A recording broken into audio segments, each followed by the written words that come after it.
Satu-satu terjawab. Nah di kemudian hari pertobatan itu semakin sungguh-sungguh ketika saya, dan ini sering saya ceritakan ke adik-adik kelas saya, di berbagai tulisan juga saya sering menulis. Ketika saya belajar ilmu logika secara serius. Kenapa? Karena ilmu logika itu dia membekali kita kaidah-kaidah keilmuan yang kalau kita pahami dengan baik, kita itu bisa dengan mudah membongkar hal-hal yang problematis dari pikiran-pikiran semacam itu. Jadi makanya saya sering men-trigger gitu ya anak-anak muda, para mahasiswa sebelum baca buku-buku orientalis, orang-orang barat, buku-bukunya apalagi bukunya orang-orang ateis ya. Saya sering menyarankan untuk memahat terlebih dulu fondasi keilmuan sekokoh mungkin.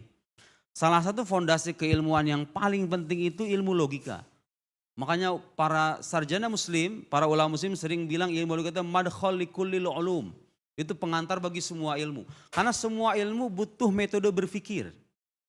Kalau kita berpikir, mengkonsumsi pemikiran sedemikian banyak tanpa ada metode yang jelas, kita akan mudah terjebak dalam pikiran-pikiran yang absurd semacam itu. Dan hari ini saya ingin mendemonstrasikan sekelumit dari pikiran yang absurd itu.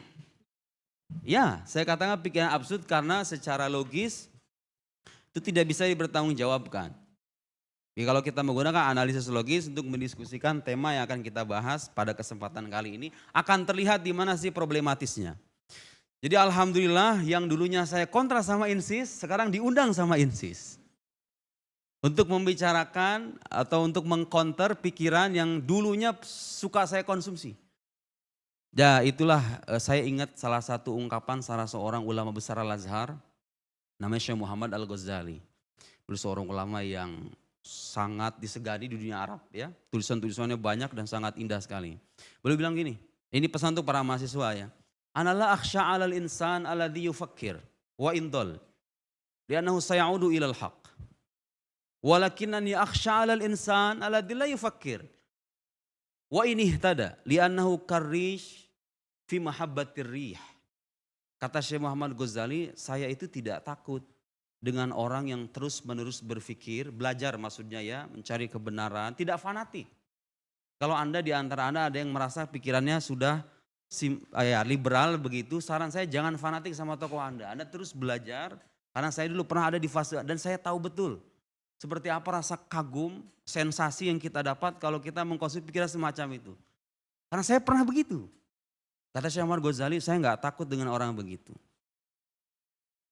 Wa indol sekalipun dia sesat. Kenapa? Karena orang kalau terus-menerus belajar, membuka pintu untuk mencari kebenaran terus-menerus, sayaudu ilal haq. Pada akhirnya dia akan kembali pada kebenaran. Tapi sebaliknya ana akhsha 'alal insan alladzi la yufakkir.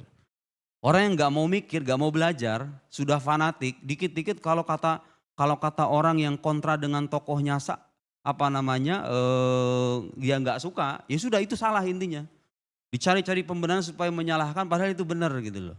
Ini orang kayak gini kata Syekh Muhammad Ghazali, sekalipun dia itu benar, kalaupun dia benar orang soleh kira-kira begitu, tapi nggak pernah belajar, saya takut dengan orang semacam ini. Kenapa katanya? Li'annahu karish fi mahabbatir rih. Itu orang seperti itu ibu-ibu sekalian, itu seperti bulu yang diterpa angin. Jadi iman tuh nggak boleh taklid sebetulnya. Bahkan kalau Anda mempelajari hazanah ilmu kalam, itu ada perdebatan di kalangan para teolog, hukum imannya orang yang bertaklid. Imanul muqallid itu diperselisihkan imannya sah apa enggak. Dan ini sekaligus menjawab pandangan sebagian orang yang menganggap bahwa iman itu masalah subjektivitas aja. Masalah penerimaan aja, enggak perlu ada bukti. Anda mungkin mendengar ya, saya terus terang berkali-kali untuk tidak terhitung keberapa kalinya saya menyimak orang-orang yang berpandangan bahwa masalah iman kepada Tuhan, termasuk kepada Quran, kepada Nabi, itu hanya masalah penerimaan saja. Gak perlu Anda cari-cari buktinya, iman tuh gak perlu pakai bukti, kira-kira begitu ya. Makanya mereka sering menyuarakan jargon, ini kajian ilmiah, ini masalah iman, kira-kira begitu ya. Anda harus memisahkan antara klaim iman dengan kajian ilmiah, salah. Dalam Islam itu tidak ada yang namanya iman tanpa basis ilmiah. Sayangnya ibu sekalian, sekarang ini kita hidup di tengah hegemoni ideologi kaum sekular gitu ya. Mereka itu kadang membatasi, kalau disebut bukti ilmiah, ilmiah itu artinya empirik gitu kan ya. Sebagian di sebagian kalangan. Ya yang dipermes sama orang-orang ateis, orang sekuler kan begitu. Padahal kalau kita belajar epistemologi secara mendalam, pengetahuan manusia itu tidak hanya sebatas pengetahuan empirik. Ada pengetahuan rasional, ada pengetahuan yang berbasis pada khobar shadiq, begitu ya. Itu perlu kita jelaskan dan mungkin akan kita jelaskan dalam kesempatan kali ini. Oke, itu sedikit pengantar dari saya. Sekarang kita akan masuk ke dalam jantung tema yang menjadi pembahasan utama kita. Seputar Al-Quran. Tadi saya katakan bahwa tidak ada iman tanpa bukti. Dalam Islam, al-iman la yakunu imanan illa idza ayyakuna i'tiqadan jaziman. Iman itu harus bersifat pasti. Jadi kalau Anda percaya Quran kalamullah 70%, iman Anda itu tidak dipandang sah. Iman itu harus jazim, harus pasti, tidak ada keraguan sama sekali, itu namanya iman. Kemudian apa? Mutabiq lil waqi, sesuai dengan dalil, sesuai dengan fakta. Dan yang tidak kalah penting adalah nasyi'an dalil, terlahir dari adanya bukti. Iman itu harus ada buktinya. So, Anda mengklaim Quran kalamullah, Quran firman Tuhan, ada buktinya ada enggak? Ada. Dan kita akan buktikan sekelumit dari argumen yang kita miliki itu. Oke. Mungkin ada sebagian yang sudah menonton ya video presentasi saya di PT IKI, memang terbatas. Saya tidak bisa menjelaskan banyak hal, padahal ada banyak hal penting yang perlu dijelaskan. Di sini bisa. Nah, saya punya keluasan waktu.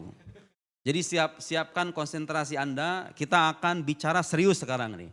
Oke, bicara masalah yang serius karena ini menyangkut hal yang fundamental dalam agama dan ini senantiasa dan terus menerus diragukan oleh orang-orang belahan sana itu. Kenapa saya anggap yang tema ini penting? Karena sampai sekarang itu, Bu, teman-teman sekalian, sampai sekarang itu masih banyak orang muslim yang kalau ditanya, kamu percaya Quran itu firman Tuhan kan? Tapi bisa nggak membuktikan bahwa Quran itu firman Tuhan? Bagaimana cara membuktikannya? Banyak orang muslim yang belum bisa menjawab. Termasuk kalangan intelektual. Bahkan ada yang menganggap bahwa ya itu masalah iman kita aja. Ya kita percaya itu dari Tuhan, udah selesai. Gitu ya. Jadi dan itulah pengaruh dari ideologi kaum sekular ya, yang suka memisahkan antara iman dengan penelitian ilmiah. Nah, saya memaparkan banyak poin terkait klaim tersebut, bukti-bukti untuk mendukung klaim tersebut. Saya sebutkan 3 aja karena kita punya banyak tema yang harus kita jelaskan secara lebih terperinci, terutama tentang kalamullah ya. Bagaimana kita itu bisa yakin, nah ini saya kira penting untuk kalangan muslim secara umum, baik akademisi ataupun non-akademisi. Bagaimana kita bisa membuktikan secara meyakinkan bahwa Quran yang ada di hadapan kita itu 100% kalamullah. Kita kan sedang bicara Quran itu kalamullah atau kalam Nabi. Ya Anda harus buktikan terlebih dulu, benar gak dia kalamullah? Oke, akan kita buktikan. Dan kita mengklaim sejak awal bahwa klaim yang menyebut Quran kalamullah itu klaim ilmiah. Ilmiah dalam arti berbasis pada ilmu. Ilmiah tidak selamanya harus bersifat empirik. Pengetahuan empirik itu hanya salah satu dari pengetahuan yang sahih. Tapi bukan satu-satunya. Oke. Ilmiah dalam arti berbasis pada ilmu dan logis tentunya. Semua klaim ilmiah tidak boleh bertentangan dengan hukum logika yang bersifat pasti. Satu, kita bisa melihat dari kepribadian orang yang membawa Al-Quran itu. Jadi kita ini, orang muslim ini diuntungkan dengan satu fakta. Bahwa sejarah Nabi kita itu terpaparkan sedemikian gamblang. Dari mulai lahir sampai wafat. Kepribadiannya, bagaimana cara berjalan, hatta fisiknya itu tergambarkan secara detail. Kemudian yang tidak kalah penting dari kepribadian Nabi Muhammad Sallallahu Alaihi Wasallam itu, beliau itu sebelum jadi Nabi pun diakui kejujurannya, integritasnya. Artinya orang yang jujur, tidak pernah berbohong, tidak pernah terbukti satu kali pun beliau itu berbohong. Itu fakta historis. Anda tidak boleh mengingkari itu. Kalau Anda tidak terima silahkan datangkan fakta historis sebaliknya dan Anda buktikan kesahihannya, validitasnya. Dan tidak ada sampai sekarang. Jujur, yang tidak kalah penting apa? Bapak Ibu sekalian. Bukan hanya jujur tapi beliau itu ummi. La yaqra' wa la yaktub. Tidak pernah belajar ilmu perbandingan agama. Tapi mengkritik agama lain. tidak pernah belajar filsafat. Banyak ayat-ayat Quran, ayat-ayat dalam Al-Quran yang menginspirasi para filsuf. Tidak pernah belajar sains, tapi ada isyarat-isyarat ilmiah dalam Al-Quran. Tidak pernah mendalami ilmu apapun kepada tokoh manapun. Saya tahu ada beberapa orientalis yang kadang berimajinasi, dia belajar sama Mbah Hiro itu, pendeta Nasrani. Gimana buktinya? Kalau beliau pernah, seberapa lama itu belajar? Ini manusia agung yang sejarah kehidupannya detail. Kalau benar itu pernah belajar, saya yakin data-data historisnya pasti ada. Tapi nggak pernah ada, itu hanya halusinasi mereka aja.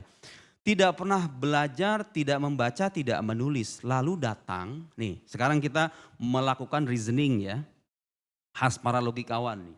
Kita buat premis terlebih dulu. Tiba-tiba datang dengan kitab suci yang berisikan informasi terdahulu. Ada keluarga Imron, ada Ashabul Kahf, ada Nuh, Adam, Ibrahim, Ismail, Ishak. Kemudian kisah Luqman, Yusuf alaihissalam. Semua itu direkam atau dikemukakan dengan bahasa yang sampai detik ini berdasarkan kesaksian para pakar bahasa sendiri, tidak ada yang bisa menandingi. Jadi pengetahuan tentang masa lampau, tentang eskatologi, alam akhirat itu dijabarkan dalam Al-Quran. Seperti apa surga, neraka, hisab, kemudian nasib para pendurhaka, Fir'aun dan seterusnya dijabarkan. Banyak hal dalam Quran berupa informasi. Nah, kalau kita belajar epistemologi, informasi itu tidak mungkin datang dengan sendirinya. Pasti ada sumber, betul nggak? Jadi Anda tidak logis mengatakan Quran itu, kalau Anda melakukan kajian terhadap Quran kemudian menafikan sumbernya, itu kajian yang tidak ilmiah bagi saya. Dan itu banyak dilakukan oleh para orientalis, membaca Quran sebagai teks mati. Dilepaskan dari sakralitasnya begitu saja. Padahal itu secara epistemologi salah, karena informasi Quran itu harus ditentukan sumbernya dari mana. Kalau dari Nabi kan nggak mungkin. Nah kemudian begini, ada variabel kedua. Quran itu terbukti sebagai sesuatu yang luar biasa, yang berisikan tantangan. Dia terlahir pada orang yang mengaku sebagai Nabi, orangnya jujur dan terpercaya, kemudian tidak ada yang bisa menandingi sesuatu yang luar biasa ini. Dalam bahasa para teolog itu namanya mukjizat. Kadang-kadang orang disebut kata mukjizat, yang terbayang itu mukjizat indrawi ya. Enggak, Quran itu mukjizat rasional. Untuk menangkap kebenarannya kita perlu menggunakan pisau analisis logika, kira-kira begitu ya. Sekarang begini, ada sosok yang tidak membaca, tidak menulis, datang dengan kitab suci, berisikan tantangan, tantangannya tidak bisa dipenuhi oleh makhluk manapun. Pertanyaan logis selanjutnya adalah, dari mana itu berasal? Kan tidak ada manusia yang bisa, kalau Anda mengatakan itu manusia, faktanya menunjukkan tidak ada manusia yang bisa menandingi kitab suci itu. Dan itu fakta. Nah saya terus terang merasa terheran-heran ketika Profesor Mun'im di debat PTIK itu bilang kemukjizatan Al-Quran itu adalah klaim yang diterima agak belakangan secara bertahap. Oh siapa bilang? Kemukjizatan Quran itu sudah ada sejak zaman Nabi, karena tantangannya sudah ada sejak zaman Nabi. Jadi dia tidak bisa membedakan antara penjelasan kaum muslim tentang mukjizat dengan mukjizat itu sendiri. Mukjizat in itself gitu ya. Al-mu'jizah fi haddi dzatiha. Miracle in itself. Jadi mukjizat sebagai pada dirinya sendiri itu sudah ada sejak zaman Nabi. Hanya saja penjelasan, rincian, uraian memang muncul belakangan. Tapi Anda harus bisa membedakan itu antara fakta mukjizat dengan penjelasan kaum muslim terhadap mukjizat. Dua hal yang berbeda ya. Jadi kemukjizatan Quran itu sudah ada sejak zaman Nabi dan faktanya diakui sama orang-orang hidup di zaman Nabi. Mungkin Anda bertanya, memang kenapa yang harus menjadi bukti itu harus mukjizat? Kenapa kalau kita ingin membuktikan kenabian itu harus dengan mukjizat? Karena begini, Pak, saya berikan alasan yang paling sederhana. Nabi itu kan manusia yang luar biasa ya, betul? Yang tidak biasa. Klaimnya pun tidak biasa, dia aku sebagai utusan Tuhan. Itu klaim yang luar biasa loh. Aku adalah utusan Tuhan, penguasa jagat raya. Klaim yang luar biasa, sosok yang tidak biasa, secara otomatis kalau ingin mendatangkan bukti kebenarannya harus datang dengan sesuatu yang luar biasa, betul nggak? Kan nggak mungkin misalnya orang mengaku sebagai nabi, lu apa bukti kenabian kamu? Oh bukti kenabian saya bisa membuat kucing mengeong. Atau membuat anjing menggonggong. Itu semua orang itu sebuah fakta yang biasa-biasa saja. Saya bisa menyetir mobil di tengah jalan raya, itu semua orang juga bisa. Jadi kalau Anda ingin membuktikan kenabian satu sosok, maka bukti itu harus berasal dari sesuatu yang luar biasa. Yang gak bisa ditandingi sama manusia manapun. Baru ketika itu kita sampai pada kesimpulan, oh kalau begini ini bukan dari manusia. Dari siapa kalau bukan selain Khalik Subhanahu wa ta'ala. Kalau memang manusia tidak ada yang terbukti bisa menandingi, lantas dari mana kita bisa membuktikan sumber itu kalau bukan dari Tuhan? Kira-kira begitu ya. Yang tidak kalah penting, hadirin sekalian, Quran itu punya keistimewaan yang tidak dimiliki oleh kitab suci umat agama lain. Dia sampai kepada kita secara masif, melalui periwayatan yang masif. Jadi kalau kita baca Quran sekarang, dan kita belajar ilmu qiraat, kita datang kepada syekh itu bisa menjelaskan, saya menerima bacaan dari fulan, fulan dari fulan, fulan dari fulan. Dan itu jalur periwayatannya banyak sekali. Keistimewaan Quran yang tidak ada dalam kitab suci umat agama lain yang membuat kita yakin dengan keotentikannya itu periwayatan lisan. Alif lam mim dengan alam taro itu tulisannya sama, betul nggak? Alif lam mim, betul nggak? Tapi kenapa bisa beda? Karena Quran itu sandarannya itu bukan teks tertulis, bukan dokumen tertulis. Dan ini kadang-kadang yang menjadi kekeliruan para orientalis. Mereka ingin mengkaji Quran dari pendekatan historis, pendekatan tekstualis, dari kajian-kajian manuskrip begitu ya. Lalu dari kajian manuskrip itu mereka berupaya untuk mempertanyakan keotentikan Al-Quran. Bagi saya secara epistemologis itu sudah keliru. Karena sejak awal sandaran utama dalam Quran itu bukan dokumen, bukan masahif.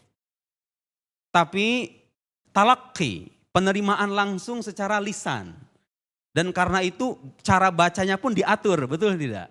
Karena itu kita bisa yakin dengan keotentikannya. Jadi Quran yang kita baca sekarang, kadang-kadang ada tuh orientalis yang suka membedakan antara Quran dengan ki besar, Quran dengan ki kecil. Iya, kira-kira begitu. Padahal Quran tuh gak jauh beda. Quran yang Anda baca sekarang dengan dibaca Nabi Muhammad dengan sahabat itu sama. Tapi kan ada kiroat, kita mengakui kiroat yang berbeda-beda. Tapi semuanya diajarkan sama Nabi. Dari mana kita bisa tahu? Karena adanya periwayatan lisan yang masif itu. Kita bisa memverifikasi itu. Ini riwayat ini benar atau salah? Mutawatir atau syadza? Begitu ya. Nah dengan ada 3 variabel itu, bahwa Quran itu terbukti sebagai sesuatu yang tidak tertandingi oleh makhluk.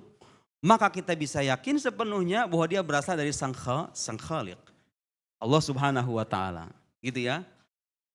Jadi kalau dia tanya apa bukti Quran itu berasal dari Tuhan, di antara argumen-argumen logisnya kira-kira 3 hal yang tadi saya sebut. Yang paling inti dari itu semua adalah kemukjizatannya. Kenapa Anda menarik-narik kalau sudah mukjizat ditarik-tarik nama Tuhan? Ya karena mukjizat itu sesuatu yang tidak bisa ditandingi oleh makhluk sehingga kita bisa berkeyakinan bahwa itu adalah pembenaran dari Tuhan, bahwa yang bersangkutan itu benar dengan pengakuannya. Jadi ketika Nabi Muhammad mengaku sebagai Nabi, beliau datang dengan bukti Quran itu, seolah-olah Allah ingin berkata bahwa hambaku bernama Muhammad ini benar dalam pengakuannya sebagai utusanku. Jadi mukjizat itu pembenaran dari Allah, bahwa Nabi itu benar.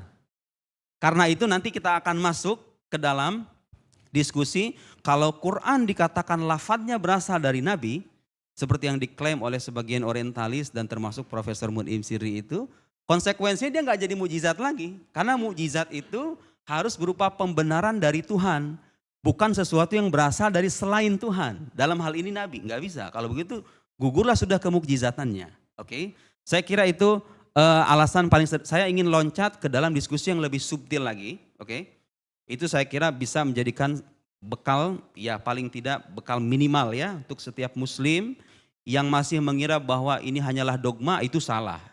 Ini adalah klaim ilmiah. Dan kalau kita bicara ilmiah sekali lagi, pengetahuan manusia itu enggak selamanya bersandar pada bukti-bukti indrawi. Ada pengetahuan yang berasal dari panca indera, betul kita akui itu. Ada pengetahuan yang berasal dari akal, pengetahuan rasional yang kemudian dikaji dalam filsafat. Tapi ada pengetahuan yang berasal dari kabar yang jujur. Khabar shadiq. Saya sudah buatkan slide-nya di sini. Coba Anda lihat itu ya. Jika bagi orang yang suka mempertentangkan ini iman, ini kajian ilmiah. Ini perkataan Grand Sheikh Al-Azhar Syekh Ahmad Thayyib, ini seorang sarjana yang tidak hanya menguasai turos ketimuran, tapi pernah belajar di barat juga. Perhatikan ungkapannya. Wa yufham min qawlihi ta'ala fa'lam annahu la ilaha illallah annal aqidah hiyal ilm. Ya, akidah dalam Islam itu, hadirin sekalian, akidah dalam Islam itu setara dengan ilmu. Gak ada pemisah, gak ada dikotomisasi. Ini ilmiah, ini iman. Enggak, iman itu harus ilmiah. Iman itu harus, kalau tidak ilmiah namanya bukan iman. Dan ini berbeda, perspektif semacam ini berbeda dengan perspektif orang-orang barat. Yang mana iman itu sebatas ya sebagai dogma saja gitu loh. Kita yakini benar, soal ada bukti kebenaran atau tidak, ya urusan belakangan kayak gitu ya. Salah. Dalam Islam tidak mengenal istilah iman semacam itu. Wa annahuma mutasawiyan fil mafhum. Iman dan ilmu itu setara dari konsepnya. Jadi iman itu ilmu, ilmu itu adalah iman. Jadi jangan pernah Anda punya anggapan bahwa iman itu sesuatu, kajian ilmiah itu hal yang lain lagi. Iman yang sahih tidak mungkin bertentangan dengan kajian ilmiah yang benar. Catat itu baik-baik ya. Iman yang benar atau iman yang sahih tidak mungkin bertolak belakang dengan hasil kajian ilmiah yang tepat. Wa hadza ma najidu fi'lan inda ulama'il aqidah hina yadhhabu ila anna lihat, perhatikan definisi iman versi agama kita itu beda sekali. Anda boleh silakan cari di agama lain. Ini fakta ya. Dalam Islam itu iman tuh harus bersandar pada bukti. Sayangnya seribu sayang, kadang-kadang generasi muda kita ini belum mendalami ilmu akidah tapi udah baca bukunya orientalis. Bukunya orang-orang barat, bukunya ya itu orang-orang dari belahan sana. Akhirnya apa? Terkacaukanlah pikirannya. Padahal yang seharusnya apa? Kita bangun fondasi keilmuan sekokoh mungkin, logika, akidah, ilmu kalam dan seterusnya. Baru kita baca buku-buku semacam itu ya. Al-i'tiqad al-jazim, al-mutabiq lil waqi', an-nasyi' an dalil. Bukan saya yang bilang Bu, ini tokoh terkemuka di dunia Islam. Iman itu harus ada buktinya, standar pada bukti. Kemudian yang tadi saya sebut sumber pengetahuan gak selamanya dari indera, itu ada perkataan yang sangat populer dari Imam Nasafi. Beliau mengatakan asbabul alam lil khalqi thalatha. Sebab pengetahuan itu atau perantara lahirnya pengetahuan itu ada 3.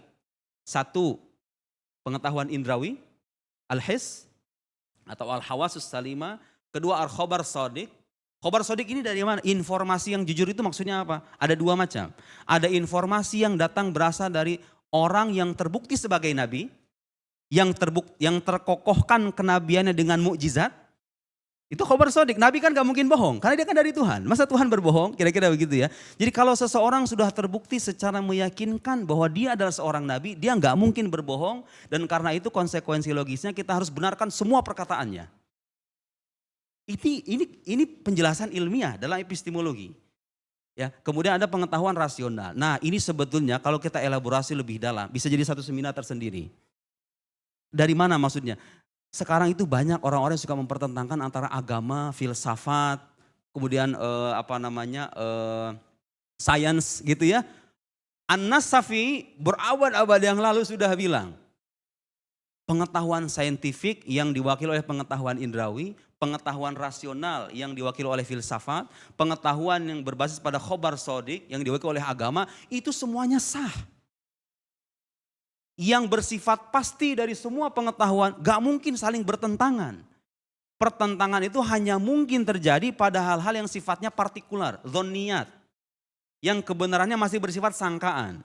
Tapi hal yang pasti dalam agama itu gak mungkin digugurkan oleh klaim-klaim saintifik yang masih bersifat dhonni. Atau sebaliknya, ada tafsir-tafsir keagamaan yang sifatnya dhonni itu gak bisa membatalkan penelitian saintifik yang bersifat pasti. Ini luar biasa ulama kita itu. Tapi mereka tidak mengeksplisitkan ini filsafat, ini agama, ini sains. Coba itu ya An-Nasafi. Saya dulu kuliah di Al-Azhar Pak. Ini membaca teks An-Nasafi ini sama Profesor Abdul Fadil Al-Qusi. Itu beberapa pertemuan hanya membahas ibarat ini saja. Haqaiqul asya' thabita wal ilmu biha mutahaqqiq khilafan lisufasta'iyah. Berkali-kali. Saking dalamnya ungkapan An-Nasafi ini.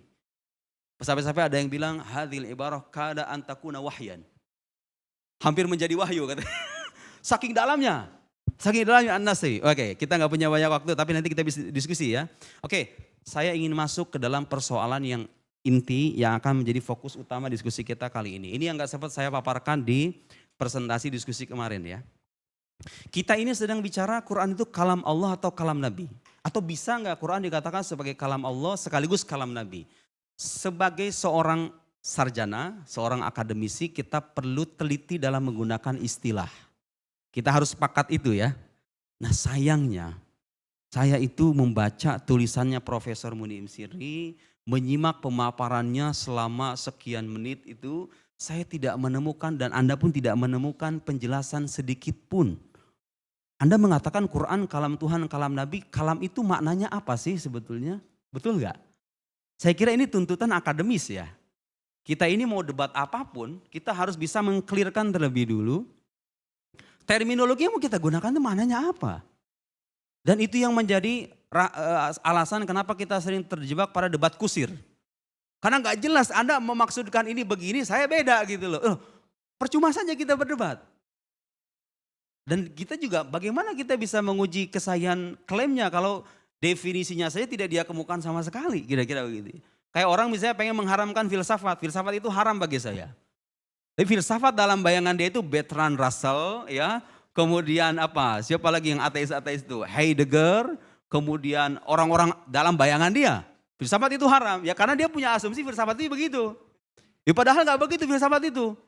Filsafat itu ada Ibnu Sina, ada Al-Farabi, orang-orang teistik ya, orang-orang beriman itu luar biasa, itu filsafat juga. Anda bicara filsafat sebagai produk pemikiran atau sebagai metode keilmuan. Harus kita tentukan dulu dong. Anda bicara filsafat haram, filsafat itu boleh dipelajari, filsafat itu apa gitu loh. Itu kalau Anda silahkan baca buku, saya sudah tulis itu bukunya dan kritik juga atas tulisannya ya. Di buku terbaru saya. Lihat juga ceramahnya, gak ada satupun penjelasan kalam itu. Dan saya akan buktikan, kalau saya punya waktu, bahwa dalam presentasinya beliau itu melakukan manipulasi. Saya tidak main-main dengan klaim ini. Jadi ada sejumlah teks-teks ulama yang dipaparkan dalam presentasi itu, saya cek kitab aslinya, uraiannya secara lebih lengkap, ternyata itu menjatuhkan pikiran dia sendiri gitu loh. Ya. Kita akan buktikan itu nanti ya. Sebenarnya kalam itu apa sih artinya? Saya sempat paparkan dalam presentasi di acara itu, kalam itu intinya adalah makna yang ditunjuk oleh suatu perkataan, yang ditunjuk oleh lafaz. Jadi kalau kita sebut kalam, inti dari sebuah kalam itu makna. Kalau kita sekarang bicara tanpa ada maknanya, kira-kira itu punya nilai apa enggak gitu loh, omongan kita itu. Ya itu buktinya seperti yang saya bilang, orang yang bilang Maqoli inna rahmatan sahabat, ashkoli inna, itu kan gak ada maknanya gitu loh. Makanya jadi bahan tertawaan orang kan. Jadi kalam itu manakala dinisbatkan kepada seseorang harus disertai pembuktian bahwa makna dari ungkapan ini berasal dari orang itu. Karena inti dari kalam itu adalah makna, bukan lafad. Lafad tanpa makna itu meaningless, betul gak? Ya gak ada artinya gitu, buat apa kita ngomong kalau gak ada maknanya, betul kan? Jadi ketika Anda mengatakan Quran kalam Nabi, Anda itu harus bisa membuktikan bahwa makna-makna Quran itu dikreasikan oleh Nabi. Dan sayangnya tidak ada orang yang bisa membuktikan itu karena sulit sekali kan Nabi itu sesuatu yang ummi. Beliau tidak punya peran dalam rangkai makna Al-Quran. Beliau hanya sebagai mutalaki, sebagai penerima mubaligh, sebagai penyampai. Sekaligus beliau menerjemahkan nilai-nilai Quran itu dalam kehidupannya tentunya. Itu ya, beliau tidak punya campur tangan untuk mereka-reka makna Quran itu. Ada orang nanya sama saya, itu kan versi kalam versi Anda saja. Ya sudah gak apa-apa, versi kalam Anda apa gitu loh. Tidak ada penjelasannya. Pilihannya kan cuma dua, inti dari kalam itu lafad atau makna, betul gak? Lafad itu apakah punya peran, dia hanya sebagai penunjuk saja. Saya bicara sekarang. Sebelum saya bicara, ibu sekalian, sebelum saya bicara ada makna dalam diri saya, betul gak? Ibu kalau pengen merintah anak, punya anak bandel kira-kira begitu ya. Sebelum ibu ngomong, ya kamu nakal, itu sebelumnya kan kita itu bicara dengan diri kita sendiri, betul nggak? Ada pembicaraan dalam diri kita yang bukan berupa lafaz, bukan berupa kata-kata, tidak ada suaranya. Dan secara teologis itu ada memang, diakui oleh para teolog. Ada kalam la yatarakkab minal alfad, wala huruf, wala aswat. Tidak ada suaranya, tidak ada hurufnya, tidak ada lafadznya. Itu ABG-ABG yang kalau jatuh cinta itu kan sering ngomong kayak gitu. Senyum-senyum sendiri. Iya kan? Itu terjadi, itu ada. Itu fakta yang harus kita akui. Ada namanya kalam nafsi.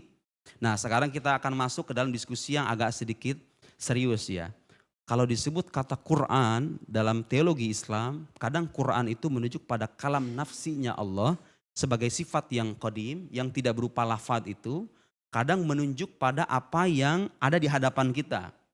Quran yang di hadapan kita itu kalamullah. Kenapa? Karena dia menjadi penunjuk atas makna yang berada pada zat Allah itu.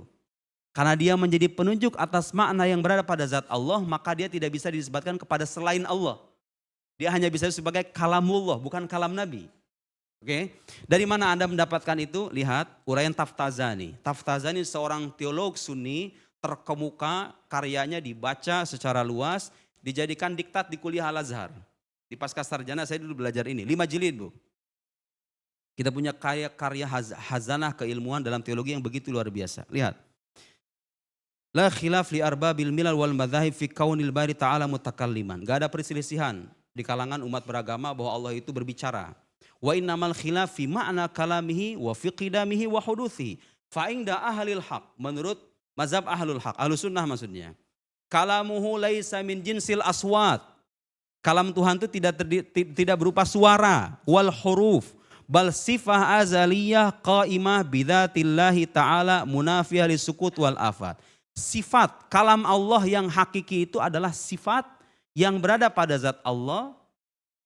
Dia itu tidak terdiri dari lafaz, tidak berupa suara, tidak berbahasa. Muni Imsiri itu menganggap bahwa klaim yang mengatakan Quran bukan berupa kalam Allah bukan berupa lafaz dijadikan alasan bahwa lafaz Quran bukan berasal dari Tuhan. Bisa paham ya? Itu logika yang salah. Kenapa? Karena menyatakan adanya kalam yang tidak berupa lafaz itu tidak menafikan fakta bahwa Allah memberitahukan lafaz-lafaz Al-Quran kepada Nabi Muhammad. Jadi kalau dikatakan lafaz Quran berasal dari Allah, harus kita catat ya. Bukan artinya Allah itu berkata-kata seperti kita. Bismillahirrahmanirrahim, bukan. Tapi maksudnya apa?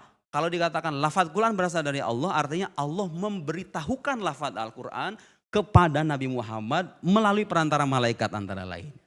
Jadi jangan bayangkan Quran berasal dari Tuhan itu artinya ada alif, lam, mim keluar dari Allah gitu. Kemudian turun ke hati Nabi dibawa malaikat Jibril. Salah.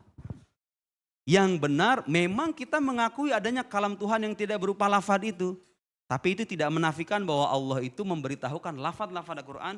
Memberitahukan itu satu hal, berlafal itu satu hal yang lain lagi. Betul nggak? Gitu ya. Nah kemudian ini syair yang sangat populer disebutkan dalam banyak buku kalam. Yang saya sebutkan juga di momen itu. Lihat, ini Taftazani yang menulis. Laqad sya'a fima baina ahli lisan. Ahli lisan maksudnya pakar-pakar bahasa. Itlaqu ismil kalam wal qaul alal makna al-qaim bin nafs. Jika disebut kata kalam, itu menunjuk pertama-tama pada makna yang berada pada diri. Siapapun itu. Gitu ya. Yaqulun fi nafsi kalam. Nah ini syair Al-Akhtar. Innal kalam la fil fuadi wa innama ju'ilal lisanu alal fuadi dalila. Jadi kalau saya bicara sekarang, Bapak Ibu sekalian, ketika saya bicara sekarang, yang dimaksud dengan kalam saya itu adalah makna yang berada pada diri saya. Karena lafaz-lafaz ini gak akan pernah punya nilai kalau dia gak punya makna, betul gak? Sementara lafaz yang saya ucapkan ini hanya sebagai penunjuk saja.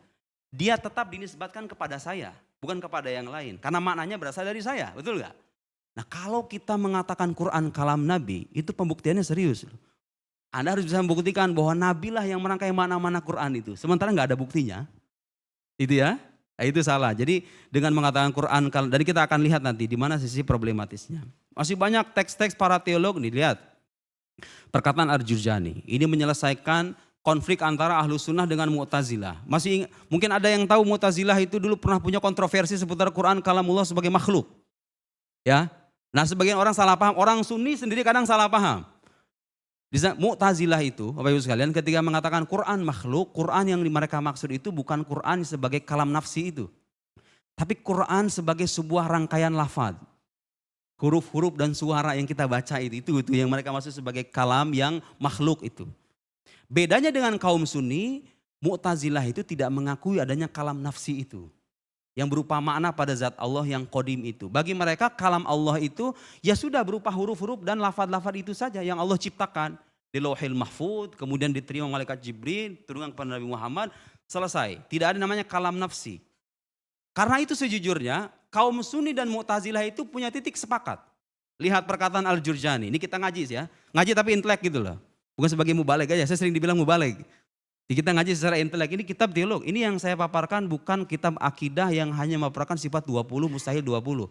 Ini kalau Anda baca kitab ini isinya pembahasan filsafat. Taftazani Jurjani itu seorang teolog, filsuf sekaligus. Buku-bukunya membahas tentang teori-teori filsafat. Hadzal ladzi qalahul Mu'tazilah la nungkiruhu nahnu. Itu salah, ada tipe ya. Yang dikatakan sama Mu'tazilah bahwa kalam itu berupa huruf dan suara, kita enggak mengingkari, kita mengakui. Bal naqulu bihi wa nusammi kalaman lafziyan. Jadi yang berupa lafaz, yang berupa qul huwallahu ahad, Allahus samad, itu namanya kalam lafzi. Nah, kalam lafzi ini menunjuk pada makna yang berada pada zat Allah, namanya kalam nafsi. Kalam nafsi yang berada pada zat Allah. Seperti apa hakikat kalam nafsi itu? Gak ada yang bisa menjelaskan, karena itu hal gaib.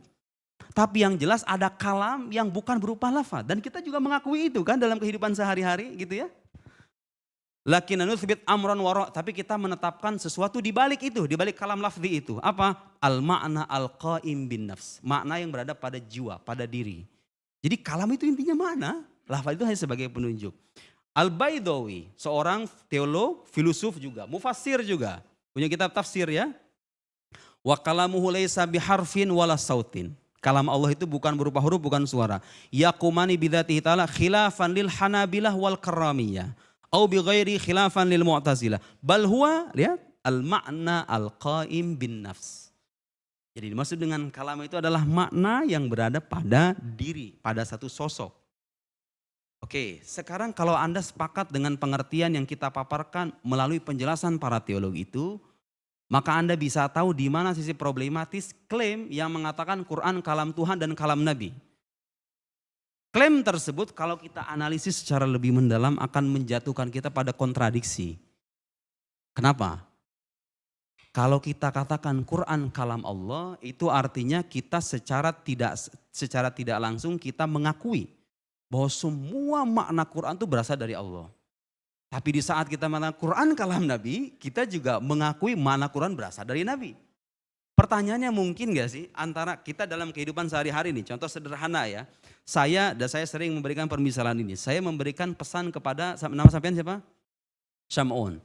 Saya bilang sama Syam'un, Syam'un tolong sampaikan kepada ketua INSIS bahwa besok saya tidak akan hadir. Atau saya besok akan hadir, misalnya begitu ya. Disampaikan itu kepada ketua INSIS bahwa Nuruddin akan hadir. Persis dengan redaksinya gitu ya. Anda sebagai penyampai, tapi makna saya akan hadir itu berasal dari saya kan? Bisa enggak itu ungkapan saya akan hadir itu kalam saya sekaligus kalam Syam'un, bisa enggak? Gak bisa dong, gak masuk akal gitu loh. Gak make sense juga. Kok bisa Anda mengatakan penyampai dari sebuah kalam dikatakan sebagai pemilik kalam itu sendiri? Penyampai itu penyampai, pemilik kalam itu pemilik kalam. Ibu kalau seandainya bilang sama suami, udah kita cerai aja mas. Bilang sama anaknya begitu. Nak bilang sama suami, sama ayah. Bilang sama ayah, ibu minta cerai saja. Suami ibu kalau ingin merespon kira-kira ke anak apa ke ibu? Itu sebagai bukti bahwa kalam itu hanya bisa dinisbatkan kepada perangkai maknanya. Bukan penyampai lafadznya, betul nggak? Saya tidak dalam konteks menganalogikan kalam Tuhan dengan kalam manusia. Tapi itu sebagai bukti bahwa penyampai dari sebuah kalam itu tidak bisa dikatakan sebagai pemilik kalam itu sendiri. Nabi itu menyampaikan, memverbalkan Quran, kita sepakat ya, betul nggak? Nabi yang melafalkan Quran itu. Tapi apakah kenyataan Nabi melafalkan Quran itu bisa jadikan bukti bahwa itu adalah kalam Nabi? Tidak bisa, karena Quran itu maknanya bukan dari Nabi, tapi dari Tuhan. Sesederhana itu Bapak Ibu. Silahkan kalau Anda tidak setuju kita bisa berdiskusi nanti. Jadi apa yang saya kemukakan itu punya landasan epistemiknya begitu ya dalam hazanah teologi Islam. Memang keliru kalau kita katakan Quran kalam Tuhan dan kalam Nabi. Sebagaimana keliru kalau Anda menyatakan bahwa perkataan fulan yang tadi saya katakan itu, perkataan Nuruddin adalah perkataan Syam'un, perkataan Syam'un, perkataan Nuruddin. Wong itu dari saya kok. Anda sebagai penyampai saja. Orang ini kalau misalnya mau nagih saya, mana Nuruddin hadir atau enggak? Pasti nanya ke saya. Wong kesampaian, betul enggak? Oke, sangat sederhana gitu ya. Gak bisa satu kalam itu disebutkan kepada dua sosok yang berbeda. Perhatikan, dari mana sekarang kita buktikan secara logis. Quran adalah kalamullah, satu proposisi. Oke? Quran kalam Allah satu proposisi. Quran bukan kalam Allah. Satu proposisi juga. Dalam logika itu ada kontradiksi ya. Pernyataan Quran kalam Allah, Quran bukan kalam Allah. Itu kontradiktif kan? Gak mungkin ada mengatakan ini perkataan Nuruddin, tapi juga bukan perkataan Nuruddin. Itu mustahil. Salah satu dari keduanya harus ada yang benar, betul nggak? Satu harus ada yang benar. Harus ada yang benar. Ketika kita katakan Quran kalam Allah itu, nah kalau kita katakan ini kesimpulan yang benar, konsekuensinya pernyataan yang mengatakan Quran bukan kalam Allah harus pasti salah. Karena kontradiksi mengatakan an-naqidun la yajtami'an wa la yartafi'an. Dua proposisi yang kontradiktif itu nggak mungkin saling terhimpun, nggak mungkin saling membenarkan, nggak mungkin saling menyalahkan juga gitu loh. Ya dibilang kalam Tuhan bukan, kalam selain Tuhan juga bukan. Kalamnya siapa kalau gitu? Ya nggak masuk akal. Salah satunya harus ada yang benar.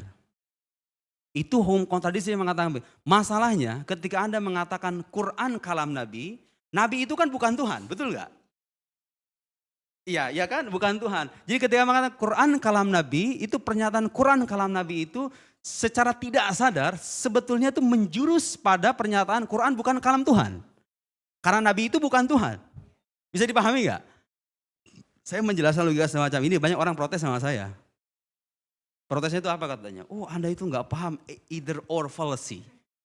Either or fallacy itu artinya itu ketika kita terjatuh dalam kesesatan berpikir, manakala ada opsi banyak, kita kerucutkan menjadi dua gitu loh. Ada two options gitu ya, dua opsi, lalu kita mengabaikan opsi lain. Emang itu fallacy gitu loh. Kalau sekarang saya mengatakan bahwa orang Islam itu, dia itu Muhammadiyah atau NU, selainnya kafir semua. Itu namanya either or fallacy. It's either or Muhammadi or Nahdiyin gitu ya. Itu fallacy karena orang Islam gak cuma dua itu doang. Either or fallacy itu begitu ya. Kalau masih ada kemungkinan ketiga, keempat dan lain-lain, lalu kita batasi pada dua kemungkinan, itu fallacy. Sementara yang kita diskusikan ini adalah dua proposisi yang kontradiktif. Kontradiksi itu gak memungkinkan adanya pilihan ketiga. Jadi menggunakan tuduhan either or fallacy atau black and white fallacy gitu ya, nama lainnya. Saya lebih suka black and white fallacy. Karena itu mencerminkan fallacy itu sendiri. Orang membatasi warna pada hitam dan putih saja. Sementara ada kuning dan hijau dan lain-lain. Menggunakan tuduhan itu pada analisis yang tadi saya sebutkan itu tidak pada tempatnya. Karena pernyataan Quran kalam Allah, Quran bukan kalam Allah itu kontradiktif, tidak ada kemungkinan ketiga. Kalau terbukti sebagai kalam Allah berarti kontradiksinya salah. Kalau terbukti yang satunya salah, berarti ininya benar. Kira-kira begitu. Gak bisa dikompromikan. Gitu ya. Itu menyatakan Quran kalam Nabi, itu pada akhirnya akan berkonsekuensi pada pernyataan Quran bukan kalam Tuhan, karena Nabi itu bukan Tuhan. Nabi dan Tuhan itu dua subjek yang berbeda. Gitu ya. Oke, rumit-rumit dikit gak apa-apa ya. Nah lihat, bagi kita, kalau Anda merasa pusing dengan analisis semacam itu, saya berikan alasan yang paling sederhana. Quran itu dikatakan, kalau dikatakan kalam Nabi, konsekuensinya kalau Anda mengatakan Quran kalam Nabi, dia menjadi sejajar dengan hadis qudsi. Hadis qudsi itu gak boleh dibaca dalam sholat loh Bu. Gak boleh. Hanya Quran dibaca dalam sholat. Sebagai bukti apa? Bahwa Quran itu makna dan lafaz itu berasal dari Tuhan, punya sakralitas khusus. Kalau Anda mengatakan Quran kalam Nabi dalam arti maknanya dari Tuhan, lafadznya dari Nabi, berarti kalau begitu sejajar dengan hadis qudsi dong. Ibnu Imsiri itu kalau mau konsisten dengan pendapatnya, dia boleh loh. Soal pakai hadis qudsi, ya enggak?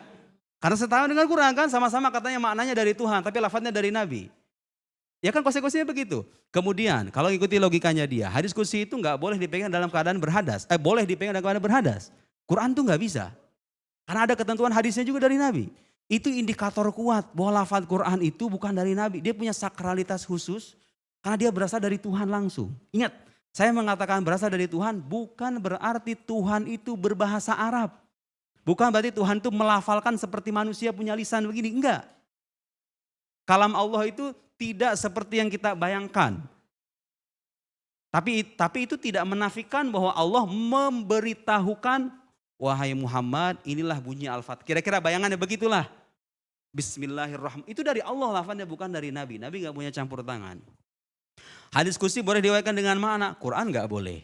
Hadis kursi tidak dijadikan bahan tantangan atau mukjizat. Sementara Quran dijadikan bahan tantangan oleh Allah untuk membuktikan kebenaran Nabi Muhammad sallallahu alaihi wasallam. Dengan adanya perbedaan-perbedaan itu harusnya kita menarik kesimpulan bahwa kalau begitu lafadz Quran itu beda dengan wahyu yang lain. Lafadz Quran itu beda statusnya dengan wahyu yang lain, hadis kursi dengan hadis nabawi. Kalau Quran itu lafadz dan maknanya dari Tuhan, kalau hadis kursi itu maknanya dari Tuhan, lafadznya dari Nabi, sementara hadis nabawi itu ada yang sifatnya tauqifi, ada taufiqi. Itu saya jelaskan di buku saya. Ada yang sifatnya itu ijtihad dari Nabi terhadap terinspirasi dari wahyu Allah, itu ijtihad dari Nabi, tapi enggak semuanya wahyu. Wa ma yantiqu 'anil hawa in huwa illa wahyu yuha. Yang keluar dari Nabi itu wahyu. Bukan berasal dari hawa nafsu. Oke, itu argumen rasional. Dalam akidah itu biasa kita berjumpa dengan argumen rasional, argumen tekstual. Oke. Munim Sirri itu dan para orientalis, saya kira ada pemikir Arab namanya Abdul Karim Shorus ya. Dia juga sama punya pandangan semacam itu. Saya udah baca bukunya, gak ada dalil Quran yang benar-benar bersifat qat'i yang mendukung klaim semacam itu, bahwa Quran itu kalam Nabi. Tapi kalau Anda baca ayat Quran, banyak sekali ayat Quran yang membuktikan bahwa lafadz Quran itu dari Tuhan, bukan dari Nabi. Perhatikan Bapak Ibu sekalian. Ini ayat yang tidak sempat dikomentari sama siapapun dalam momen diskusi itu. Karena saya yakin ini ayat bersifat qat'i. Inna anzalnahu Qur'anan Arabiyyan. Sesungguhnya kami menurunkan Al-Quran berbahasa Arab. Apakah ada bahasa hanya sebatas makna, enggak ada lafadznya? Ya bahasa itu lafadz sekaligus makna kan? Kan klaim para Profesor Munim Siri itu mengatakan Quran itu maknanya dari Tuhan, lafadznya dari Nabi. Loh, Quran mengatakan Quran yang diturunkan oleh Allah itu berbahasa Arab.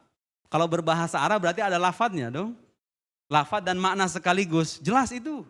Kurang jelas apa itu? Inna sanulqi alaika qaulan thaqila. Qaul. Allah menyatakan bahwa yang disampaikan kepada Nabi Muhammad adalah perkataan. Bukan makna. Kalau makna inna sanulqi alaika ma'nan thaqila. Allah mengatakan qaul. Qaul itu artinya lafaz yang diperuntukkan bagi sebuah makna. Itu namanya qaul. Berarti kalau begitu berdasarkan teks Quran yang diturunkan kepada Nabi itu bukan cuma makna tapi juga lafadznya. Khusus terkait Quran ya. Kita nggak menafikan ada wahyu yang non verbal seperti hadis. Tapi kalau kita bicara Quran, teksnya tegas sekali. Komentar Profesor Mudim Siri itu agak unik bagi saya. Ketika mengomentari ayat ini. Itu kan qaul itu adalah cara Quran memperkenalkan dirinya. Kita itu kadang tidak memproyeksikan pemahaman kita tentang qaul bahwa itulah qaul versi Tuhan. Loh, kita ini bicara Quran berdasarkan makna orang-orang Arab, makna yang disepakati sama orang-orang Arab kan? Kita membaca Quran itu dengan kaidah bahasa Arab kan? Terus kemudian dikatakan, emang Quran itu enggak selamanya menyebut dirinya sebagai qaul, kadang-kadang menyebutnya sebagai kitab. Inna anzalna alaikal kitab. Apakah itu artinya kitab? Kita membayangkan Quran turun itu sebagai sebuah kitab yang ya as book gitu ya, sebagai sebuah buku blok begitu kan enggak juga katanya. Dia lupa bahwa kitab itu artinya ketetapan Ibu. Anda kok begitu dangkal yang membayangkan kitab itu sebagai textbook gitu, langit gitu. Gak ada muslim yang punya bayangan begitu. Kitab ketika Quran menyebut kata kitab atau tanzil itu maknanya merujuk pada objek yang sama. Wahyu itu gitu loh. Itu hanya perbedaan lafaz tapi misdak atau individu yang ditujuk itu sama gitu loh. Dan kenyataan bahwa Quran menamainya sebagai kitab atau ketetapan itu enggak menafikan bahwa ketetapan itu tersampaikan dengan lafadznya. Ada penafian enggak antara klaim bahwa Quran itu sebagai kitab dalam arti ketetapan dari Tuhan dengan klaim menyatakan ketetapan itu berupa lafadz yang berasal dari Tuhan? Ada penafian enggak?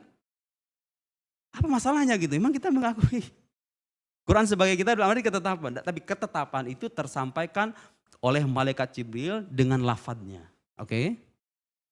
Faqala in hadza illa sihru yu'thar in hadza. Nah, ini juga ayat yang dikomentari sama beliau. Katanya apa? Ini ayat ini kan ancaman untuk orang kafir. yang mengakui bahwa Quran itu sebagai perkataan manusia, lalu mengabaikan dia sebagai firman Allah Subhanahu wa taala. Gitu kan? Dan dia lupa bahwa ayat ini menafikan penisbatan Quran sebagai perkataan manusia. Betul enggak? Ayat ini menafikan penisbatan itu. Ya memang Anda mengakui Quran sebagai kalam Tuhan, tapi Anda dengan orang kafir itu punya semen perekat. Sama-sama menisbatkan Quran kepada manusia, betul enggak? Wa ma bihil ishtiraq ghairu ma bihil ikhtilaf, kata para teolog. Sesuatu yang menyamakan itu berbeda dengan sesuatu yang membedakan. Ya memang kita berbeda, Anda berbeda dengan orang kafir mengingkari keilahian Quran, Anda mengakui. Tapi semen perekat yang menyatukan Anda dengan mereka itu apa? Menisbatkan Quran kepada manusia, dan Quran menolak penisbatan itu. Apa bukti penolakannya? Orang yang mengatakan Quran sebagai perkataan manusia, sauslihi saqar. Saya akan masukkan ke dalam neraka sakar. Itu orang saya dianggap menghukumi. Dia sebagai ahli neraka. Bukan menghukumi. Dalam konteks membuktikan bahwa Quran menolak penisbatan kitab suci itu kepada manusia. Quran menolak. Bukan saya menghukumi beliau masuk neraka, enggak. Itu membuktikan Quran itu enggak bisa mengkompres. Coba lihat itu. Qul innama attabi'u ma yuha ilayya mir rabbi. Aku hanya mengikuti. Hanya mengikuti saja. Tidak punya intervensi, ya. Yang jelas itu tidak ayat, dan itu banyak ungkapan yang mengatakan qul ma yakun anuban min tilqa'i innama in attabi'u illa ma yuha ilayya. Aku tidak bisa mengganti. Nabi itu tidak bisa mengganti lafaz-lafaz yang diwahyukan kepada beliau, hanya mengikuti saja. Ini termasuk perkataan Al-Itqan dalam kutipan As-Suyuti yang disalahpahami. Perkataan yang mengatakan bahwa Jibril itu turun dengan makna, kemudian Nabi mengekspresikan dengan lafal berbahasa Arab. Ini Pak, kalau kita terima sebagai sebuah pendapat, nggak bisa dijadikan bukti bahwa Quran itu kalam Nabi. Karena kenapa? Inti dari kalam adalah makna, ya kan? Sementara pandangan ini mengatakan bahwa makna Quran itu berasal dari Tuhan. Jadi kalaupun Anda menyandarkan pandangan pada kutipan As-Suyuti ini, pernyataan ini sama sekali tidak menyatakan bahwa Quran kalam Nabi. Sementara di lain sisi kita temukan fakta bahwa ini pandangan yang tertolak, yang syaz. Gak ada dalilnya sama sekali. Dalil-dalilnya itu banyak. Nah ini yang saya kutip gak perlu saya ulang ya. Silakan dilihat ulang itu rekaman videonya sebagai kaul yang syaz.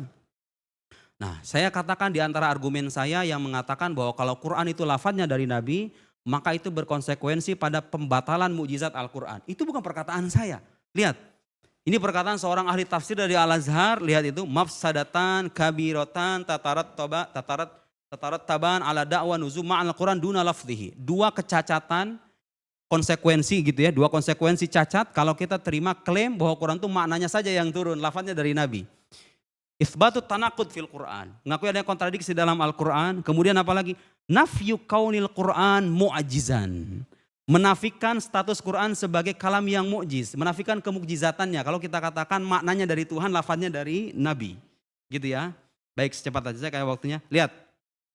Abu Syahbah, seorang mufassir terkemuka dari Al-Azhar, lihat perkataan beliau. Walau jaza hadaz za'am lama kana al-Qur'anu mu'jizan wa lama kana muta'abbadan bitilawatihi. Lihat. Pendapat yang mengatakan makna Quran dari Tuhan, lafadznya dari Nabi, kata Abu Syahbah, seorang ahli tafsir dari Al-Azhar, lihat Bu, bukan saya yang ngomong. Wa hadzal za'am la yaqulu bihi illa jahilun.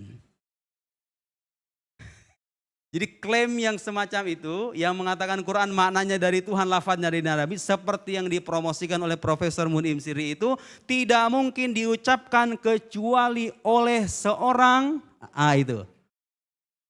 Saya takut dibilang preman kalau lagi itu. Bodoh katanya gitu, jahil. Laisa aliman. Jadi saya bilang itu persoalan khilafiyah, itu bukan persoalan khilafiyah. Oke, nah saya ingin membuktikan manipulasi dalam presentasi Mun'im Siri. Singkat aja ya, mohon maaf Mas, tambahin dikit. Oke, lihat. Ini kutipan, kalau Anda lihat rekaman ulang, perkataan Al-Baqillani, beliau itu menyimpulkan dengan teks ini bahwa lafaz Quran, menurut pemahaman beliau, berasal dari malaikat Jibril, bukan dari Tuhan. Tapi benarkah Al-Baqillani berpandangan begitu? Lihat Bapak Ibu sekalian. Itu satu halaman yang beliau sertakan, ini halaman yang 92, 93-nya nggak disertakan. Padahal ada satu frase, satu kalimat di sana mengatakan fahasala min hadza annallaha ta'ala allama Jibril alaihissalam Al-Quran.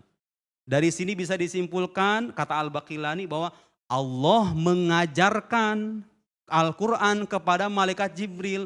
Kok bisa-bisanya ada mengatakan lafaz Quran dari Jibril itu gimana? Kan itu berasal dari pembelajaran Allah. Allah mengajarkan, bukan Jibril yang merangkai lafaz Al-Quran itu. Allah mengajarkan. Kalau Allah mengajarkan, apakah itu artinya lafaz Quran berasal dari Jibril? Jelas itu beberapa Al-Baqillani. Lihat baris setelahnya Ibu yang saya tandain. Wa 'allamahu Allahu an-nazmal arabi alladhi huwa qira'atuhu. Wa 'alimahu al-qira'ah wa 'allamahu al-qira'ah nabiyyana. Jadi Allah itu mengajarkan kepada malaikat Jibril susunan kalimat berbahasa Arab. Baqillani enggak mengatakan lafaz Quran berasal dari Jibril. Justru beliau mengatakan Allah yang mengajarkan susunan kalimat berbahasa Arab itu kepada Jibril. Lalu Jibril mengajarkannya kepada Nabi kita. Nabi kita ngajarin kepada sahabat, sahabat kepada tabi'in, kepada tabi'ut tabi'in, sampai kepada yaumina hadza. Sampai kepada kita semuanya Quran itu. Sementara Mu'in sini mengatakan dengan teks ini, nah lihat. Beliau hanya memotret halaman yang ini saja. Yang paling bawah itu, wa hadza ikhbaru minallahi ta'ala bi anna nazmal arabi alladhi huwa qira'atu kalamillah qaulu Jibril. Hanya menyoroti itu saja. Padahal yang dimaksud Al-Baqillani qaul Jibril itu apa? Perkataan Jibril terjemahannya kan. Maksudnya perkataan yang dibawa oleh malaikat Jibril. Bukan perkataan yang dirangkai oleh Jibril, paham gak? Itu biasa dalam bahasa Arab. Penisbatan majazi semacam itu biasa dalam bahasa Arab. Innahu laqaulu rasulin karim. Dalam Quran ada begitu kan? Sesungguhnya Quran adalah perkataan seorang rasul yang karim. Apakah itu artinya Quran mengakui lafadznya itu berasal dari rasul? Bukan itu maksudnya. Ada silahkan baca kitab tafsir. Yang dimaksud itu penisbatan penyampaian. Bahwa itu adalah perkataan yang disampaikan oleh malaikat Jibril. Bukan berarti lafaz Quran berasal dari Jibril. Oke? Termasuk ini. Al-Juwaini. Beliau juga beristidlal dengan kalam Al-Juwaini untuk membuktikan bahwa lafaz Quran bukan berasal dari Tuhan. Hanya menyoroti paragraf yang paling bawah itu, yang sebelah kanan. Fa'abhamar Rasul sallallahu alaihi wasallam ma fahimahu inda sidratil muntaha. Jibril memahamkan Rasul terkait Al-Quran itu yang dia terima di sidratul muntaha min ghairi naqlin lidzatil kalam. Beliau membayangkan min ghairi naqlin lidzatil kalam itu artinya tanpa memindahkan kalam. Jadi beliau membayangkan bahwa tanpa memindahkan kalam itu artinya tanpa memindahkan lafaz dari Tuhan gitu loh. Memang iya. Kita itu nggak mengatakan bahwa lafal Quran itu dipindahkan dari Tuhan, nggak ada. Teolog Muslim yang mengatakan bahwa Quran berasal dari Allah itu artinya ada sesuatu yang dipindahkan dari Tuhan itu nggak ada. Dan kalam yang dimaksud di sini itu bukan kalam lafzi, tapi kalam nafsi yang kodim, yang tidak berpindah. Ya kita akui itu. Loh apa hubungannya dengan bahwa Quran itu lafalnya bukan dari Tuhan? Sementara lihat Al-Juwaini di halaman kitab yang lain mengatakan, menyebutkan syair yang tadi kita sebut. Innal kalama la fil fuadi, sesungguhnya kalam itu adalah sesuatu yang terpatri dalam hati. Wa innama ju'ilal lisanu alal fuadi dalila. Sementara lisan, pelafalan lisan itu hanya dijadikan dalil atau penunjuk bagi makna yang berada pada diri itu. Gitu ya. Walhasil dengan logika semacam ini Quran gak bisa disebutkan kepada Nabi ataupun kepada Jibril. Karena makna Quran bukan berasal dari Jibril, bukan berasal dari Nabi. Tapi dari Allah Subhanahu wa ta'ala. Terakhir saya closing, lihat ini manipulasi yang sedemikian jelas. Dalam perkataan As-Siqili. Siqili ini seorang teolog Sunni ya. Muhammad ibn Abi Bakar As-Siqili. Muhammad ibn Sabiq As-Siqili, maaf. Lihat, saya kutipkan aja halaman yang tidak beliau sertakan. Itu kurang jelas apa Bapak Ibu? Saya sertakan. Lakinnal Qur'ana unzila, Al-Quran itu diturunkan manzuman, tersusun bihurufin dengan huruf-huruf wa aswatin dan suara-suara lam yaqdiril bashar alal ityan bimithlihi yang tidak bisa ditandingi oleh manusia. Jadi Quran yang diterima sama Nabi itu bukan maknanya saja. Seperti yang dikatakan Profesor Mun'im itu. Quran yang diterima Nabi itu sudah berupa lafaz berbahasa Arab. Ingat, kita mengatakan begitu tidak berarti bahwa kita mengakui Tuhan berbahasa Arab.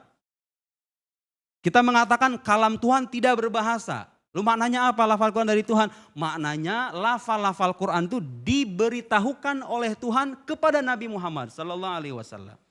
Bukan berarti ada lafal keluar dari zat Tuhan, alif batasa keluar masuk ke dalam hati Nabi, bukan.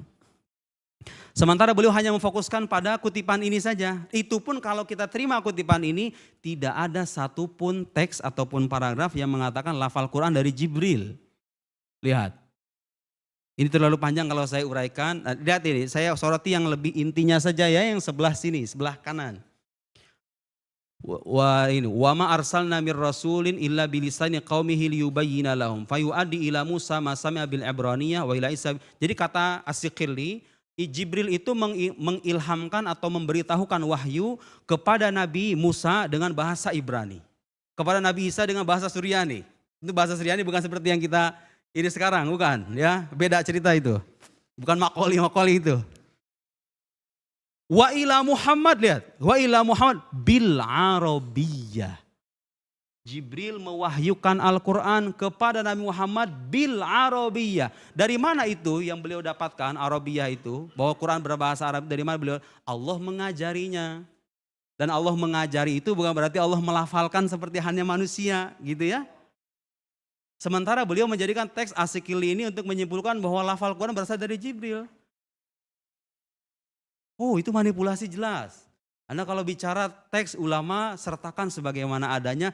Dan saya Bapak Ibu sekalian, saya bisa dikatakan berbohong dan berfitnah kalau seandainya saya melebih-lebihkan klaim tersebut. Saya itu banyak menjumpai manipulasi semacam ini dalam karyanya Mu'in Sirri. Saya sudah buktikan di sini. Di buku ini, dan ini saya banyak. Ini disertasinya, kritik atas disertasinya. Kadang disertakan satu bagian, dipotong bagian yang lain, padahal itu bisa menggugurkan klaimnya sendiri. Saya buktikan itu, di buku yang lain juga ada. Di buku membuktikan Al-Quran juga saya sertakan. Di buku nikah beda agama, saya sertakan juga.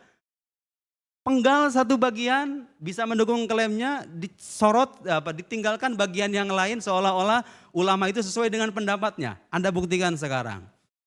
Bahwa logika yang dimainkan oleh orang-orang liberal itu adalah logika yang tidak berasal dari orang-orang berakal. Tapi itu berasal dari orang-orang yang nyaris kehilangan akal. Demikian, wallahu a'lam bishawab.